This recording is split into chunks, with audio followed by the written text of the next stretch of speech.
Christine, welcome. I just want to announce that Lily started recording just now. The lecture part will be recorded. The presentation part will be recorded. The part that we have later, that will not be recorded. Where we allow everybody to share and to participate. That part, Lily will stop recording. Just allow us to be, to have our more comfort and freedoms in sharing. And so that is what we would do in there. I also like to announce for Lily mentions that everyone here will receive one PDC recertification credit, and I believe she will be sending the certificate to you afterward. I would before we start, is anybody has any question for Lily or myself?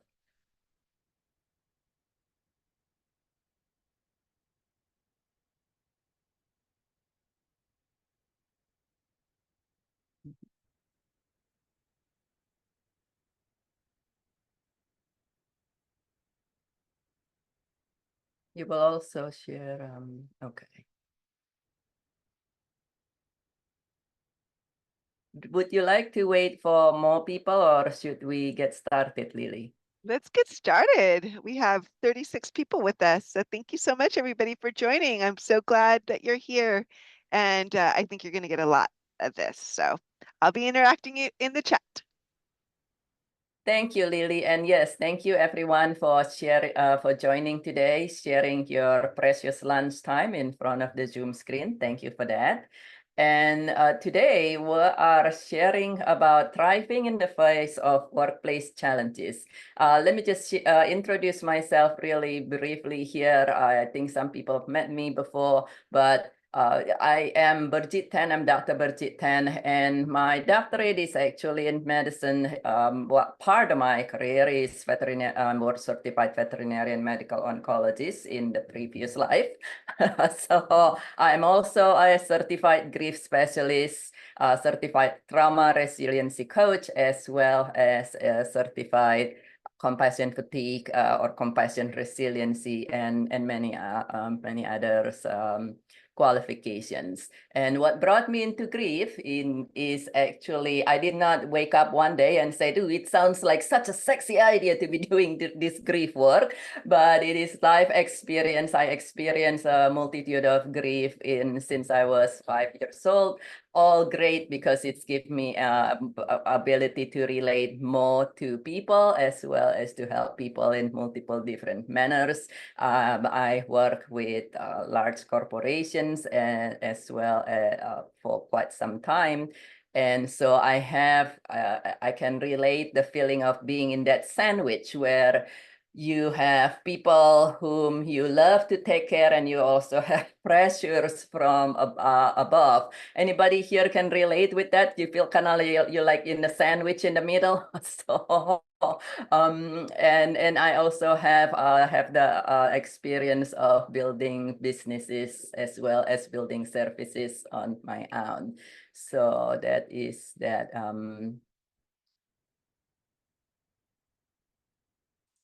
That is that. And so today we are talking about how to thrive in a place of workplace challenges. And with that, I want to share the chat objective is to learn practical tools for navigating through grief. And for us to be able to understand that, as well as thank you everyone also for sharing your concerns, for answering the questions in the registration and sharing your concern. A lot of the concerns will be answered directly and indirectly through the presentations, because we talk about what are some misunderstandings about grief, and as well as what are grief and what you can do and share. We will also have a case study at the end, which will also address some of our concern. And I'll share additional resources at the end for concern that is not addressed through the presentation. And to navigate grief, like a lot of other things in life, it's very beneficial if we have the understanding on and what is really going on, and then how we take care of things with the and we will share as much of that within the amount of times provided in here. So what is grief? A lot of us know that grief are the death, divorce, dire diagnosis, job loss, and some disaster, natural disaster, and so forth. But there are actually more than 40 different causes of grief. And the true definition of grief is the unsettling feelings caused by a loss, a change, or unmet hope. I want to actually pause really quick here because I forgot to mention, and my apology, that if we have any question, unless it is urgent or you're not able to hear me or not able to see the screen or something, I would invite, if it is okay with you, to share your questions at the end, where we will have more because some of the questions might be answered through the presentations, as well as at the end, you will not be recorded. So, but if you can't see the screen or can't hear me, please do speak up. Back to grief. What is grief? Grief is the true definitions of grief by the Grief Recovery Institute, which is one of a few, or maybe still the only one system or grief educations and grief recovery system that use evidence-based method. And the Grief Recovery Institute defined that grief as the unsettling feelings caused by a loss, a change, or unmet hope. And couple example of grief is not reaching life goals. Sometimes we have team member who at some point in life feel that they are not reaching life goals. Global and society concern, that is one thing that we, with so many things going on in the world, we might have a team member whose loved one are in area affected by war, or they have friends and families. Feeling unsupported is a common cause of grief. The one of the definition of grief is unmet hope. I think deep in our heart, we all would love to be able to be supported. And so feeling unsupported is unmet hope, and a change in family or health. And this could include things such as changes, that good changes, things like getting new babies and sometimes even getting new puppies, and then promotions or solidarity grief. And so the definition of grief is the unsettling feeling caused by a loss, a change, or unmet hope. Does anybody here has any experience with any of these, a loss, a change, or unmet hope? Or maybe anybody here, actually better questions, perhaps anybody here did not experience any, that know somebody who does not experience a change, say in the last 3 years?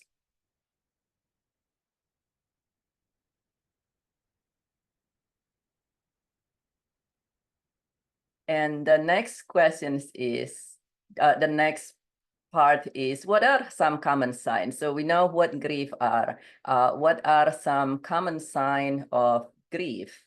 And that is something that as a team leader, we want to be able to recognize. And some of the questions earlier, some of the answer earlier also, how do we know that when a team member is grieving?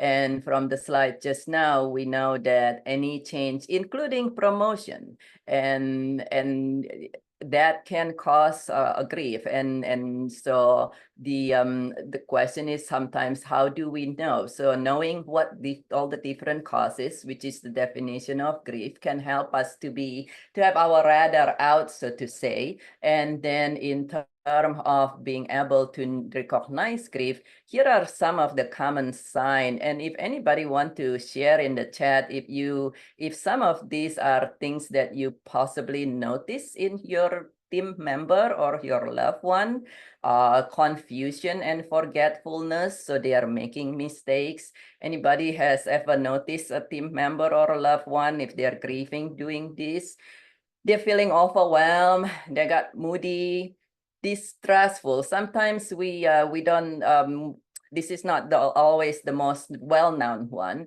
but people grief makes people feel unsettled. It's the unsettling feeling. And when people feel unsettled, it makes us feel like we got fearful naturally. Being human, we want to be able to feel safe.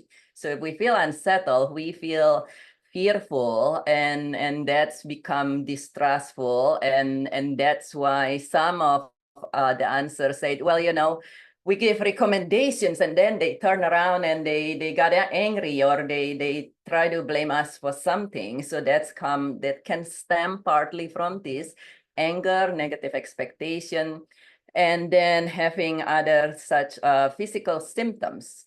We know now that grief causes inflammations and even change in DNA methylations on the molecular level.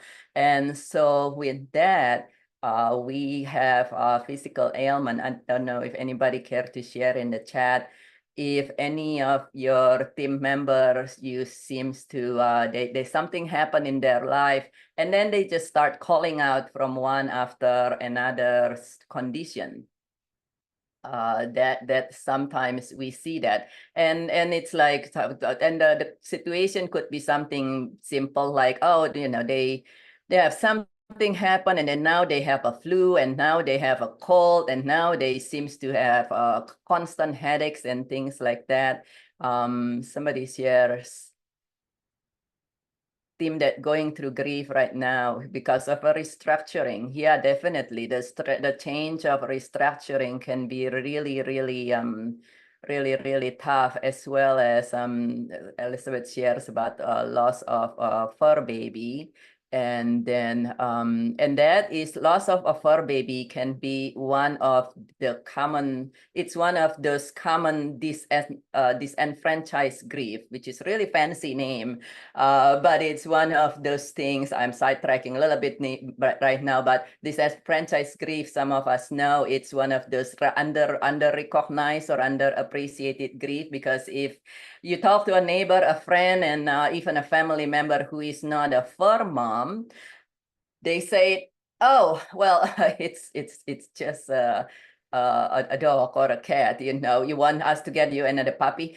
So that is a worry, and my heart goes out to you for anyone who commonly sometimes the changes in certain things. One thing come to mind is the gender thoughtfulness. That can be another example of common disenfranchised grief. People say, "Oh well, what have you?"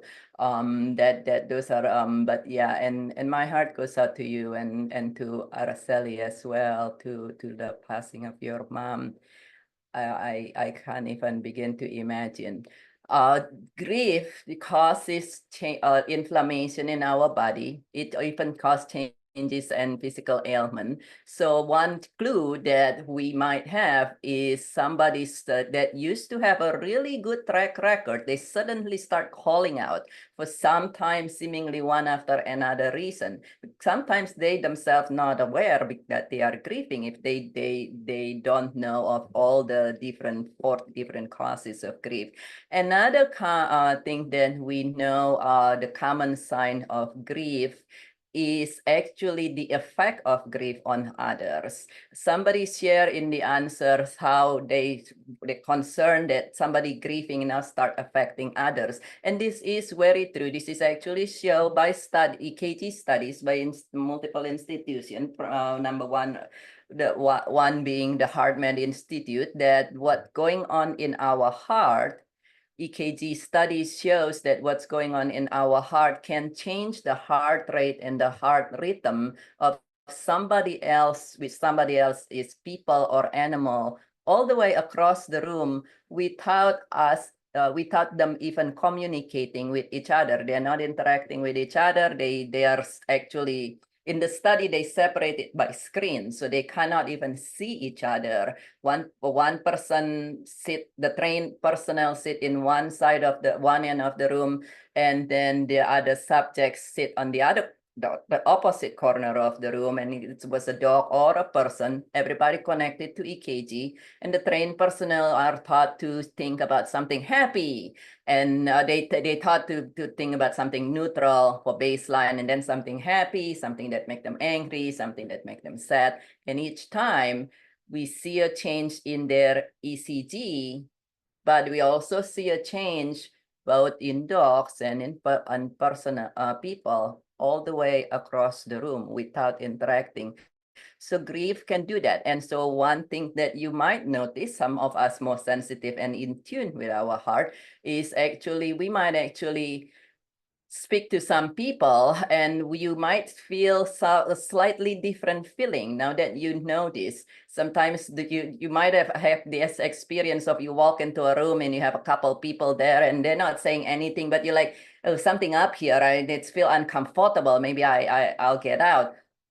And some of us can actually train ourselves over time to say, okay, you know what, if the feeling of grief, for instance, when I speak with people, if they're grieving without them even saying, I can feel it because it's something that you can actually learn to notice and to be in tune with our heart. So that is another thing, another sign of grief that you might, this unspoken sign of grief that you might be able to notice. Another common sign of grief is the reactiveness versus people being responsive. They react. They got triggered seemingly by very simple things. They take very illogical actions. They make decisions or give comments or something that for everybody else, they said, oh, that just does not even make sense. But nowadays, studies show that one of the reasons they do that is the clouded mind, but also we know that nowadays that the heart signals. So many times we hear that our brain sends signals. So your brain say, move your right hand, you move your right hand. Now we know that the heart also sends signals. And the heart signals actually is up to 60 times stronger and faster than the signal from your brain.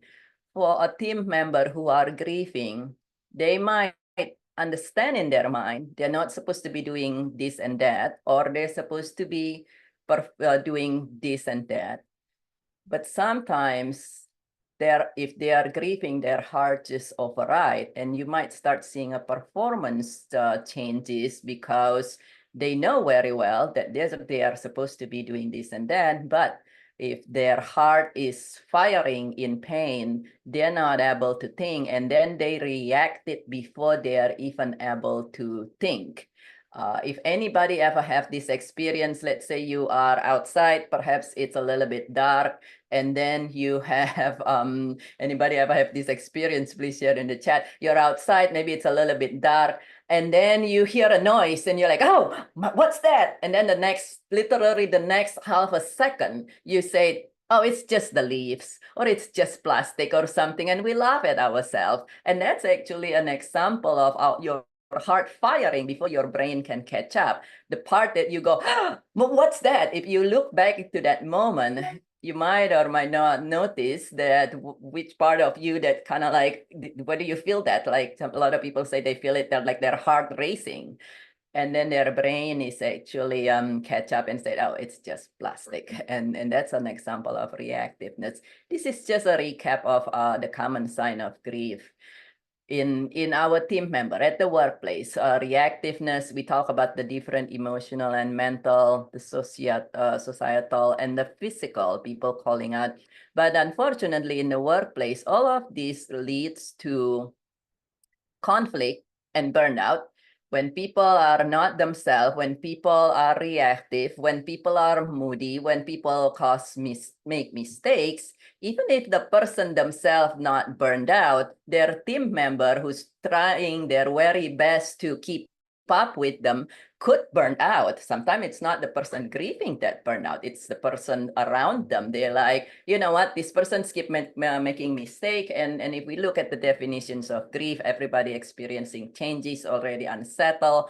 They're kind of like, I can't take this anymore. And then the conflict, if anybody making mistakes, if they got defensive, distrustful, and that lead to conflict, burnout.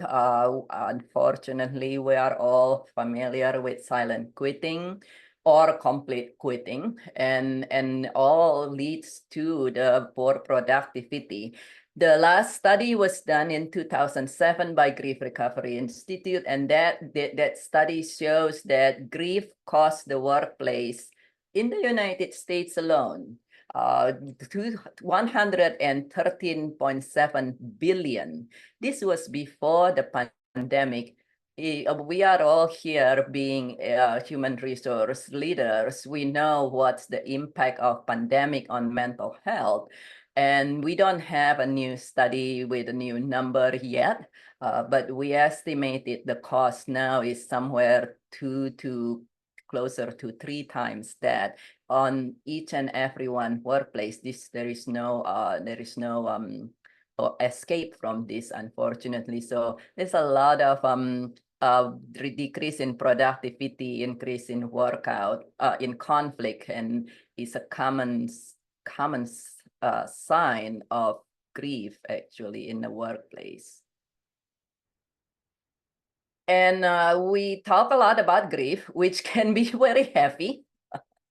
And some of us, and as we see that everything is, a lot of things are inside out. What's going on inside cause our reactions. What's going on in our heart can cause how everybody else is feel. The institute that did the study shows that actually sometimes this actually transmitted over Zoom meetings. So we have as certified trainers from the institute, Harman Institute, we are trained such that to even transmit our heart rhythm through Zoom. When everything's closed down, they did study here.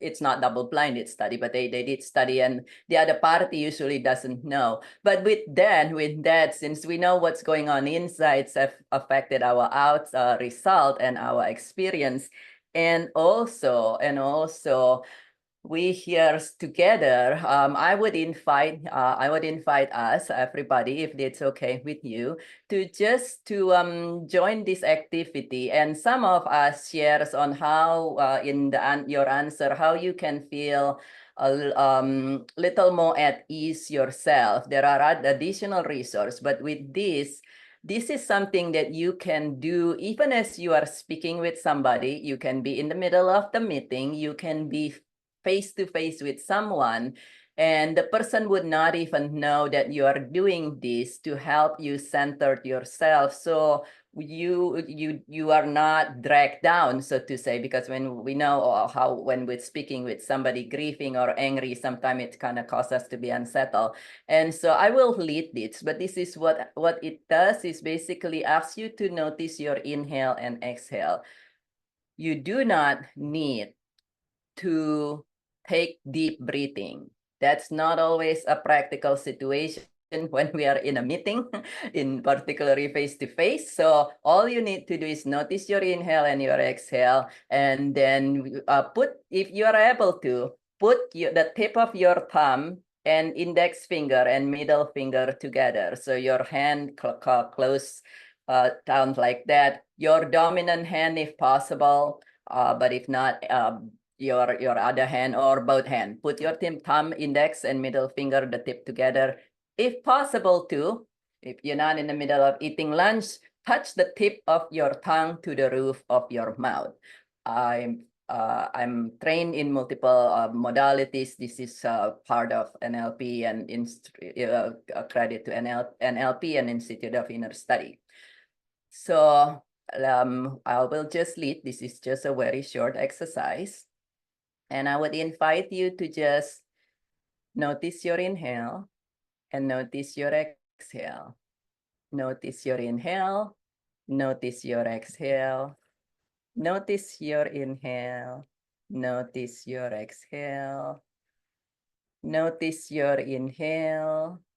Notice your exhale. If you're able to, on the next inhale, notice as you inhale, your chest and heart expand. On the next exhale, notice your chest and heart relax. On the next inhale, notice your chest and heart expand, allowing fresh air and fresh energy. And the exhale, notice your chest and heart relax, allowing you to release any tension and relax. Another inhale, notice your chest and heart expand, allowing fresh air and fresh energy. Exhale, your chest and heart relax, allowing you to release any tension or any unwelcome feelings through your breath. And just notice your inhale and notice your exhale. Notice your inhale, knowing that every time you inhale or every time you put the tip of your tongue to the roof of your mouth or put your index, middle, and pointer finger together, you are able to feel more relaxed and centered immediately. Notice your exhale. Notice your inhale. Notice your exhale, knowing that anytime you start noticing, just by the act of noticing your exhale, you're able to release what's unsettling you and be more centered. And just notice your inhale again. And a final noticing of your exhale. That was literally take about a minute and a half to 2. Anybody care to share? How do you feel? Dr. Brigitte, it's Lily. I love that because I like how you emphasize that as HR professionals, they can do that in the office. They could do that during a meeting. Something else that kind of is very similar that actually PIHRA member taught me is when you're having when you're giving a talk or you're having a difficult conversation, you could also press your fingers together, and they don't have to. No one has to know that you're doing that to ground yourself. But Yeah. you just press your, I don't know if you could see me, press your fingers together, and that also helps calm yourself. So that's something else I wanted to add, but thank you so much. I think it's You're so welcome. important that we remember to breathe when we're going through something challenging. Yeah, and some people, thank you, Lily. That is awesome. And some people share relax and relief. Yeah, it is something that we can, that's the most important part. We can do it even as some people here say some of the leader, the executive has completely different opinions on, on certain approach.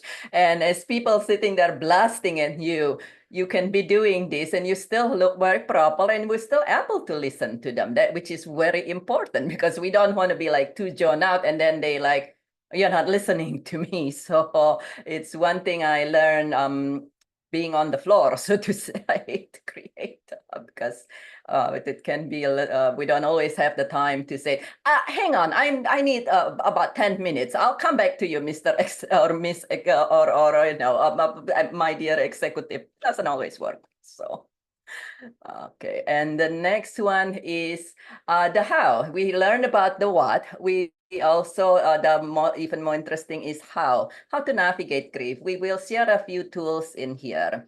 And the number one tools, and this is something that for us who share in the how to, what to say and what not to say to our team member, knowing some of this will help you say or not say certain things.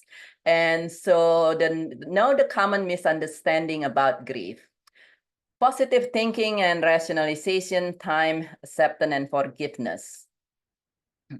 Positive thinking. Anybody here notice things such as, particularly if you're in social media, everybody very much into be strong, be positive, keep going. Now, positive thinking is important. It is very good, as well as rationalizations. What do I mean by rationalizations? sometimes when somebody going through things, and they, let's say an employee says, well, I feel A, B, C, D, X, Y, Z. Well, I feel that your recommendations for me to go to EAP or to do this or that, that's actually you're isolating me, or sometimes even you bullying me or something. But people try to help me, people try to help somebody, and then they feel they feel harassed or bullied or something instead. And sometimes rationalizations could look like we're trying to explain to them that, they actually meant really well. Oh, this has been happening and we really concerned about you, and you really are. So is their team member. We're really concerned about you and we meant very well. But when people at that state, the defensive, distrustful, fearful state, rationalizations will make them feel invalidated. And then it make them even more angry. And they shut down immediately. And they immediately say, they turn around. If they come to you because of a team member, the moment you start explaining, they shut down, and then and they immediately say, they point their finger at you as well. And they said, oh, you're part of them. Done. I'm not hearing anything else. And so that is the same thing with positive thinking. If a lot of time we already try our best, and when somebody going through a lot of things, they are at the last draw for them to come up to you. So a lot of time it's them already trying their best, and now it's at their last draw, or to even speak with their team member, and for people to tell them, okay, you know what? Be strong. You get it. You'll get over it. It's actually can be very invalidating. I work with quite a few people who try to take themselves out from life, and a lot of time it is this that people trying to explain to them, but even more the positive thinking that make them say, well, okay, I guess I'm really just no good and not strong. And what good am I in here anymore? I should just be done. And so that is, we have a term here, toxic positivity. It's not a typo. It's when positivity become toxic. And there are places for that. If somebody just kind of having a little bit of a glitch, and you're like, oh, I'm worried I'm gonna make with these presentations, that's a good place for positivity. But when somebody is coming from the heart, it can be very invalidating. And the next common misunderstanding is time heals all grief. Sometimes we hear, oh, give it time, give it time, give it time. Or maybe the team member said, you know what, I'm just going to give it time. I'm going to give it time and see what it is.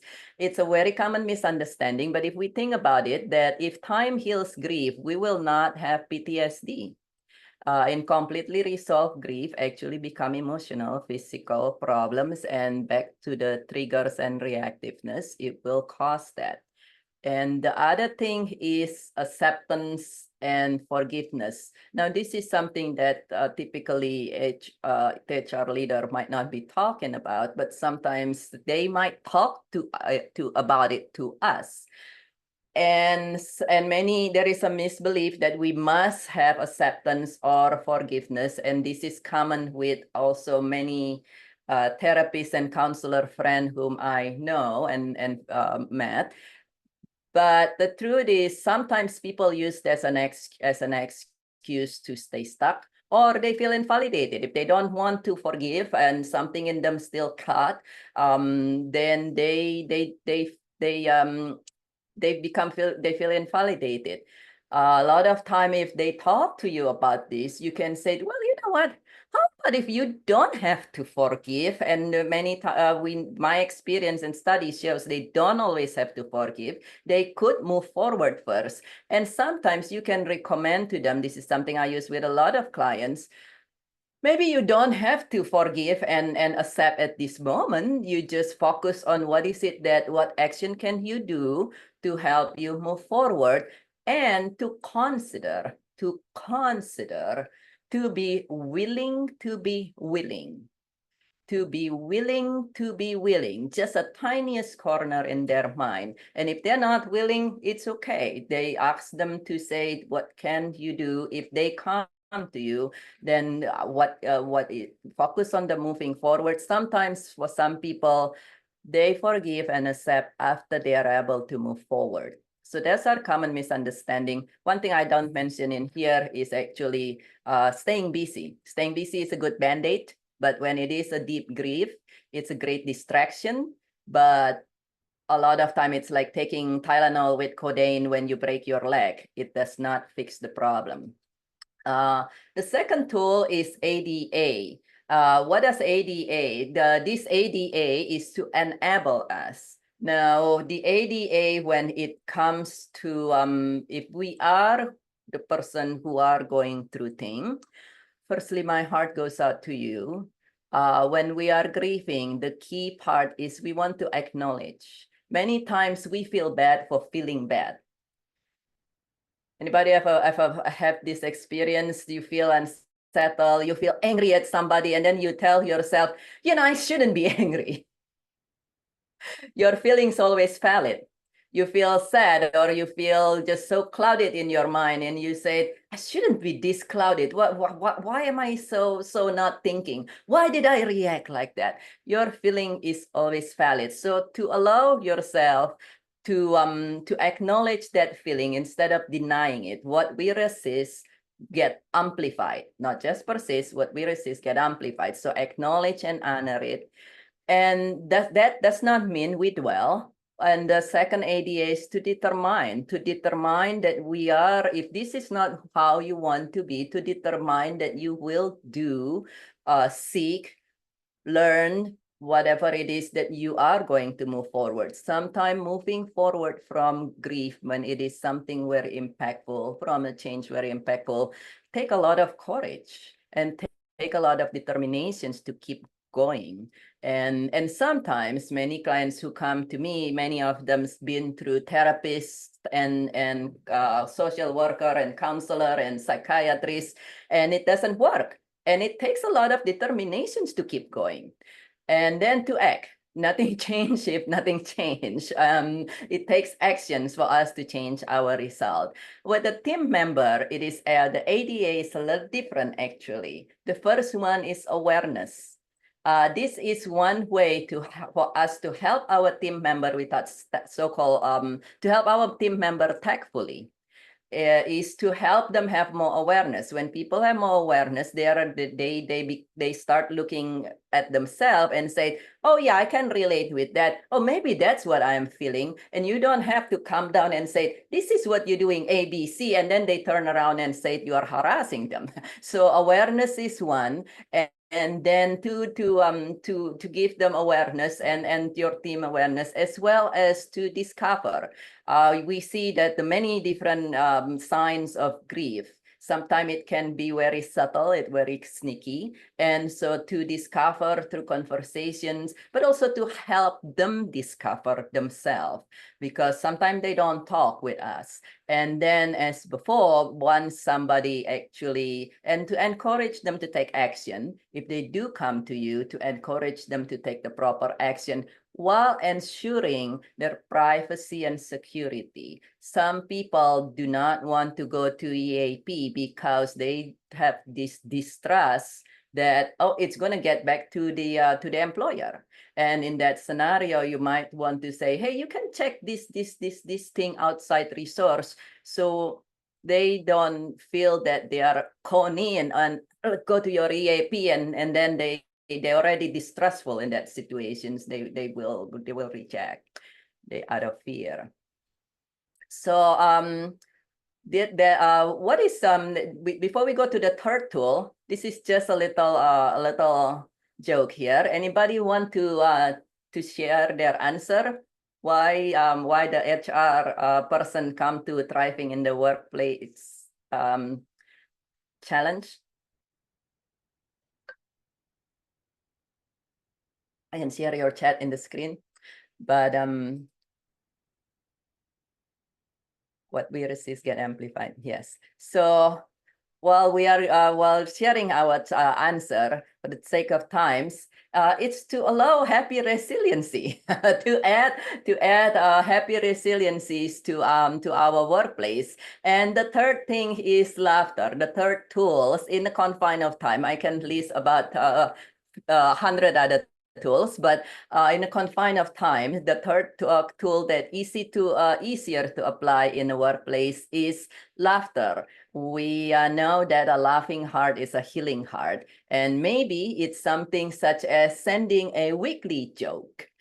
Sending a weekly joke to your team member, the appropriate weekly joke, apparently, but some things like that. It's just you can there are many of these subscription, and some of them free. You subscribe and they send you like all these different joke, and you can like, oh, that one kind of good. I'll send that one this week. You know, a little laughter and lighten everybody's heart a little bit. So that is the third tool. Just a quick recap of our discussions today before we go to the case study. That grief is more than death, divorce, dire diagnosis, job loss, or major event.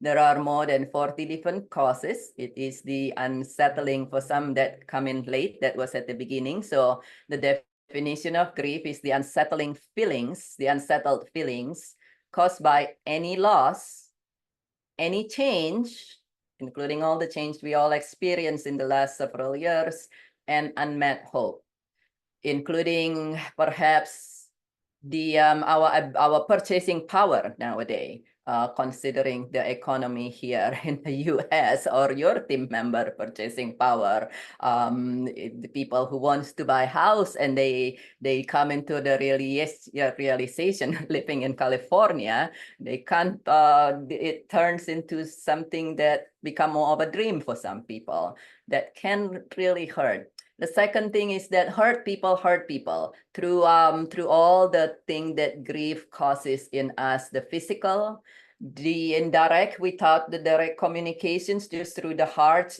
the wave itself, as well as through all the mistakes, the conflict, and then that it hurts in here, it hurt people, but it's hurt our organizations as a whole, and it hurt the company as well in the bottom line. And then the common misunderstanding about the time, toxic positivity, acceptance and forgiveness, the tools of the ADA tools. I believe Lily will share the slides with everybody later, so you can refer back to that. And then the importance, but also the ease of lightening everybody's heart.